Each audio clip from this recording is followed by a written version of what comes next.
Assalamualaikum warahmatullahi wabarakatuh. Bismillahirrahmanirrahim. Alhamdulillahi rabbil alamin. Wa bihi nasta'in ala umuri dunya waddin. Asyhadu an la ilaha illallah wahdahu la syarikalah. Wa asyhadu anna sayyidana Muhammadan abduhu wa rasuluhu allazi la nabiyya wa la rasula ba'dah. Qala Allah Ta'ala fi kitabihil karim, a'udzu billahi minasyaitonir rajim. Subhanaka la ilma lana illa ma 'allamtana innaka antal alimul hakim. Shadaqallahul azim. Allahumma shalli wa sallim wa barik ala sayyidina Muhammadin wa ala alihi wa sahbihi ajma'in. Fi kulli lamhatin adada ma wasi'ahu ilmullah wa fi kulli lamhatin wa nafasin bi'adadi ma kulli ma'lumin laka wa fi kulli lahzatin abadan adada khalqihi wa ridha'a nafsihi wa zinata arshihi wa midada kalimatihi wa fi kulli harfin kutiba wa yuktabu abadal abidin wa dahrad dahirin walhamdulillahi rabbil alamin amma ba'd. Alhamdulillah, segala puji bagi Allah Subhanahu wa taala yang sudah memberikan kepada kita umur, kesempatan serta hidayah iman dan Islam dan juga kesehatan dan kekuatan sehingga kita masih bisa melaksanakan kewajiban, salah satunya adalah thalabul ilmi, itu kewajiban menuntut ilmu. Atau dengan kata lain, kita saling berbagi manfaat ilmu pengetahuan. Yang salah satunya adalah kajian fikih tasawuf atau pembacaan kitab Al-Mursyidul Amin karya Imam Ghazali yang akan saya bacakan nanti.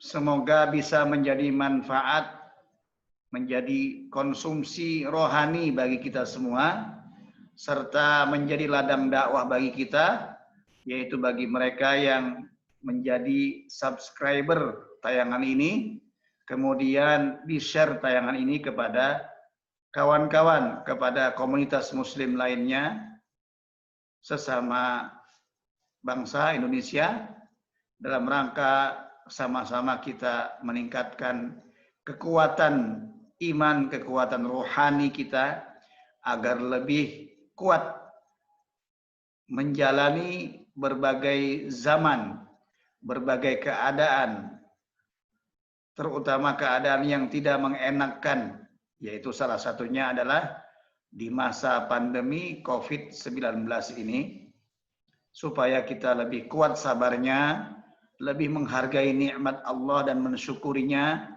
serta lebih menerima keadaan. Jadi kita tidak hanya kuat secara zahir, tapi juga kuat secara batin. Baiklah, saya akan membacakan kitab itu. Ya. Mudah-mudahan diridhai Allah Subhanahu wa taala. Meneruskan tayangan yang kemarin, yang sebelumnya, kita sudah sampai pada bab 17 dalam kitab ini, yaitu babus safar. Saya bacakan artinya saja. Sesekali saya kutip teksnya, yaitu ketika membicarakan riwayat hadis maupun ayat Al-Quran untuk menguatkan pemahaman kita atau pengetahuan kita. Bismillahirrahmanirrahim. Qala al-musannifu rahimahullahu ta'ala anhu wa nafa'ana bihi wa bi'ulumihi fid daraini amin ya rabbal alamin. Berkata Imam Ghazali, ketahuilah bahwa perjalanan atau safar itu terdiri dari dua macam, nau'ani. Perjalanan dengan fisik ke berbagai belahan bumi, dan perjalanan atau safar, perjalanan dengan batin, yaitu menuju Allah Subhanahu wa ta'ala.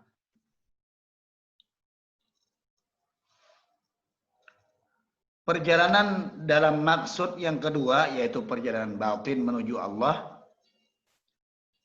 ditegaskan oleh firman Allah Subhanahu wa taala ketika Allah menceritakan kekasihnya, ya, khalilnya, yaitu Nabi Ibrahim ala nabiyina wa alaihi wassalatu wassalam. Allah berfirman, a'udzubillahi minasyaitonir rajim, inni zahibun ila rabbi sayahdin. Sungguh aku pergi menghadap kepada Tuhanku, dia akan memberi petunjuk kepadaku. Ini dalam surah As-Saffat ayat ke-99.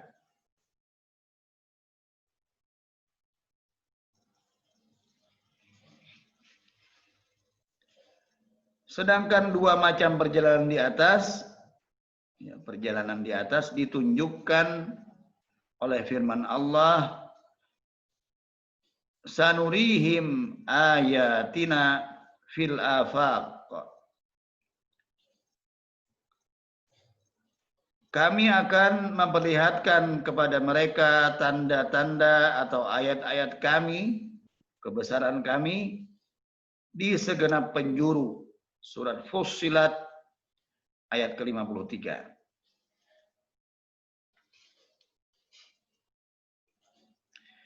Namun kata Imam Al-Ghazali, perjalanan terbesar adalah perjalanan dengan sir,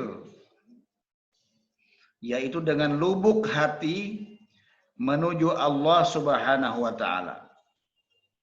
Kata beliau, langkah kaki orang yang menempuh perjalanan sir ini selamanya berada di jalan surga yang luasnya seluas langit dan bumi, wasi'a kursiyyuhus samawati wal ard.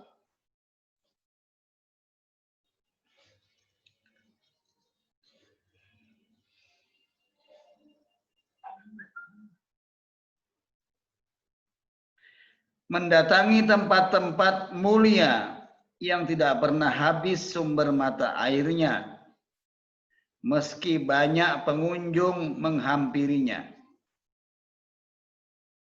Sebaliknya kata beliau, sumber mata air itu bertambah banyak seiring bertambahnya jumlah pengunjung.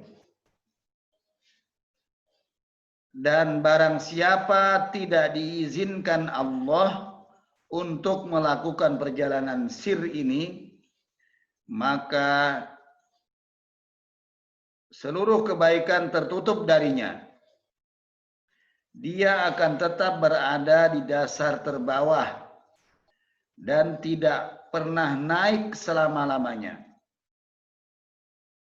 Seluruh adab dan sunnah yang dijelaskan oleh khobar atau hadis dan ayat Al-Quran merupakan adab-adab tentang perjalanan sir yang tidak lain adalah perjalanan menuju akhirat. Atau sebut saja perjalanan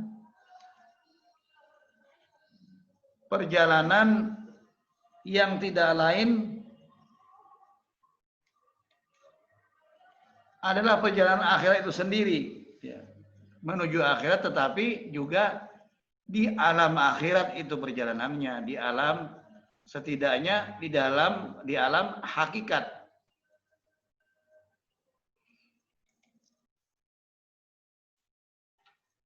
Adapun berkenaan dengan perjalanan fisik yang sama dengan berjalan kaki atau identik dan melewati berbagai tempat, maka itu akan saya jelaskan, kata beliau, manfaat dan adabnya pada beberapa bagian lain dalam kitab ini.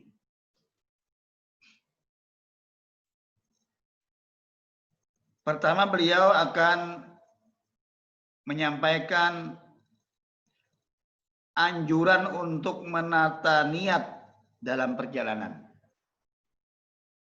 Ya, tampaknya niat ini tidak begitu dominan di setiap perjalanan kita. Dalam arti mengutamakan aspek niatnya.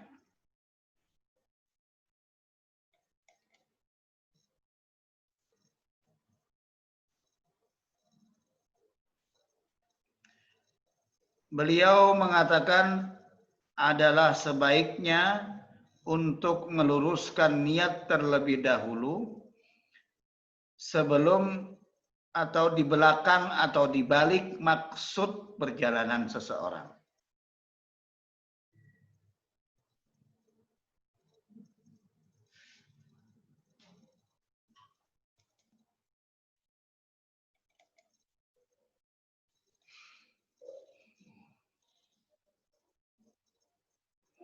Kemudian baik itu untuk melaksanakan ibadah haji yang biasa orang dengan penuh berniat dahulu, atau juga perjalanan dalam rangka mengunjungi ulama atau para wali yang masih hidup atau yang sudah mati, yang sudah wafat. Baik kita berkunjung kepada salah satu ulama maupun kita mengunjungi kuburannya, yaitu kita berziarah kepada makam para ulama dan para wali kekasih Allah Subhanahu wa taala.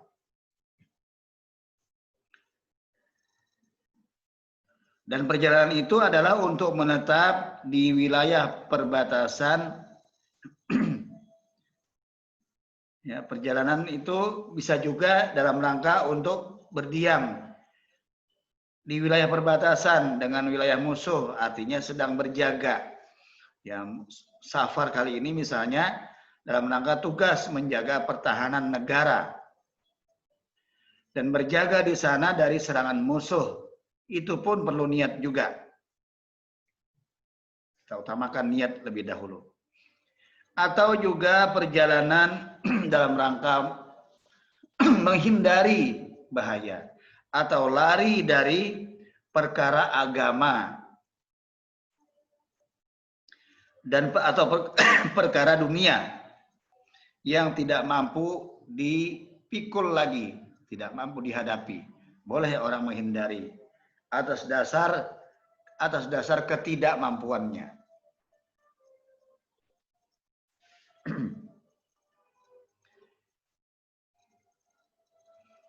Atau juga dalam rangka untuk berdagang demi mencari rezeki yang halal agar gerak langkahnya tidak sekadar untuk dunia saja hingga ia menyia-nyiakan waktu dan tenaganya.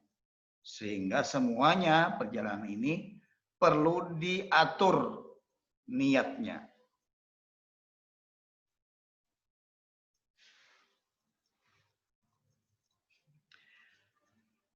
Dan ketahuilah bahwa buruk dan kotornya jiwa hanya bisa terlihat akibat perubahan kondisi dan situasi.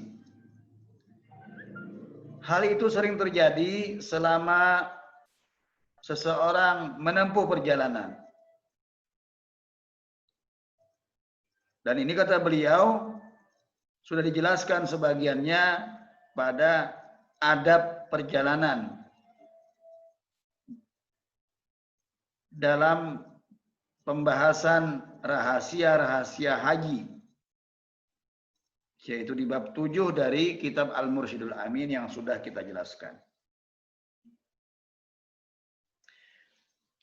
Mengenai rukhsah atau rukhsah itu adalah kemudahan yang diberikan Allah kepada seseorang karena suatu sebab seperti sakit atau dalam safar. Mengenai ini kata Imam Ghazali, yang berlaku adalah dalam perjalanan antara lain diperbolehkan mengusap sepatu selama 3 hari dengan syarat sepatunya dipakai setelah berwudu terlebih dahulu. Rukhsah yang lain adalah boleh bertayamum untuk sholat fardu. Juga boleh untuk mengqashar atau memendekkan rakaat sholat yang jumlahnya 4 menjadi 2. Juga boleh untuk menjamak sholat maghrib dengan isya atau isya dengan maghrib. Menjamak sholat zuhur dengan asar atau asar dengan zuhur. Maksud saya jamak taqdim dan takhir. Tetapi tidak boleh menjamak sholat subuh dengan sholat isya.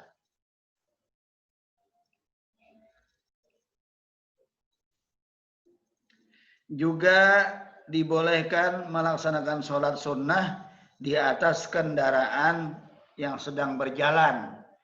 Atau sholatnya sendiri sambil berjalan kaki. Itu juga merupakan rukhsah.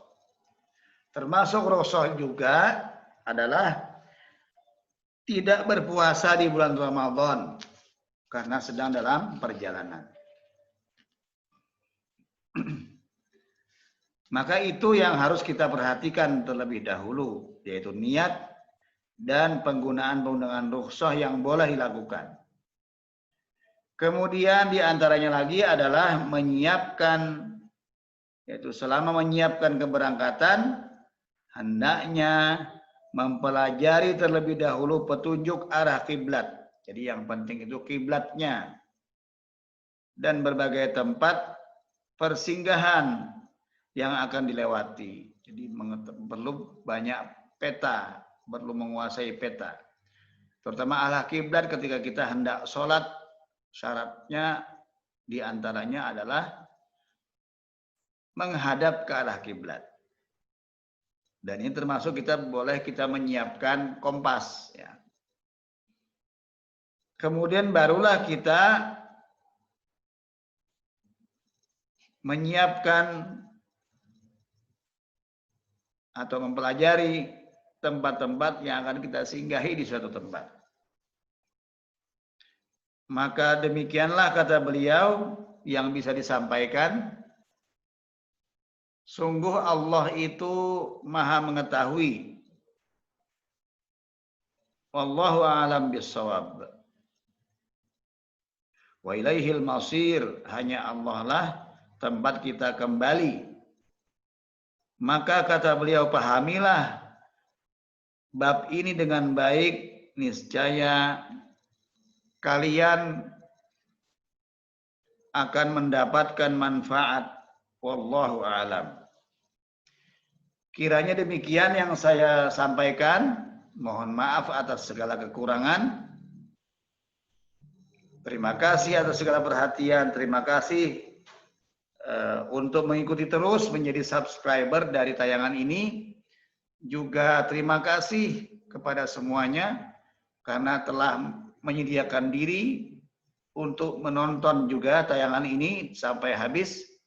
Dan terima kasih atas like dan share-nya kepada grup-grup yang lain. Mudah-mudahan ini menjadi salah satu ladang dakwah bagi kita. Sehingga kita bisa mendapatkan ganjaran dari Allah Subhanahu wa taala di dunia maupun di akhirat. Di dunia dengan segala keberkahan atas rezeki kita, atas kesehatan kita, umur kita, dan juga pekerjaan kita kepada keluarga kita. Dan di dunia, di akhirat nanti kita akan mendapatkan surga dan ridha Allah Subhanahu wa taala. Saya akhiri dengan membaca doa. Ila hadratin Nabiil Mustafa sallallahu alaihi wasallam wa ala alihi wa ashabihi wa azwajihi wa dzurriyyatihi wa ali baitihi ajma'in. Tsumma ila arwahi abaina wa masyayikhina wa muallimina wa liman lahu haqqun alaina wa li jami'il muslimin wal muslimat bisirrin nabi wa alihi wa sahbihi wa bisirril Fatihah. A'udzu billahi minasyaitonir rajim. Bismillahirrahmanirrahim. Alhamdulillahi rabbil alamin arrahmanir rahim maliki yaumiddin. Iyyaka na'budu wa iyyaka nasta'in. Ihdinas siratal mustaqim. Siratal ladzina an'amta 'alaihim ghairil maghdubi 'alaihim waladdallin. Amin. Bismillahirrahmanirrahim. Alhamdulillahi rabbil alamin. Allahumma salli wa sallim wa barik ala sayyidina Muhammadin wa ala alihi wa sahbihi ajma'in. Allahumma anfa'na bima 'allamtana wa 'allimna alladhi yanfa'una. Rabbi zidna ilma walhamdulillahi ala kulli halin wa na'udzu billahi min hali ahlin nar. Allahumma ya Rabbana taqabbal minna innaka antas sami'ul 'alim wa tub 'alaina innaka antat tawwabur rahim. Waghfir lana wa liwalidina wa limasyayikhina wa lijami'il muslimin innaka 'ala kulli syai'in qadir. Rabbana atina fid dunya hasanah wa fil akhirati hasanah wa qina 'adzaban nar. Wa sallallahu ala sayyidina Muhammadin nabiyil ummi wa ala alihi wa sahbihi wa baraka wa sallam. Walhamdulillahi rabbil alamin. Surah Fatihah. Alhamdulillahi rabbil alamin arrahmanir rahim. Ihdinas siratal mustaqim siratal ladzina an'amta 'alaihim ghairil maghdubi 'alaihim waladdallin. Amin. Hadanallahu wa iyyakum ajma'in. Saya akhiri dengan ucapan wallahul muwaffiq ila aqwamit thariq. Wassalamualaikum warahmatullahi wabarakatuh. Terima kasih.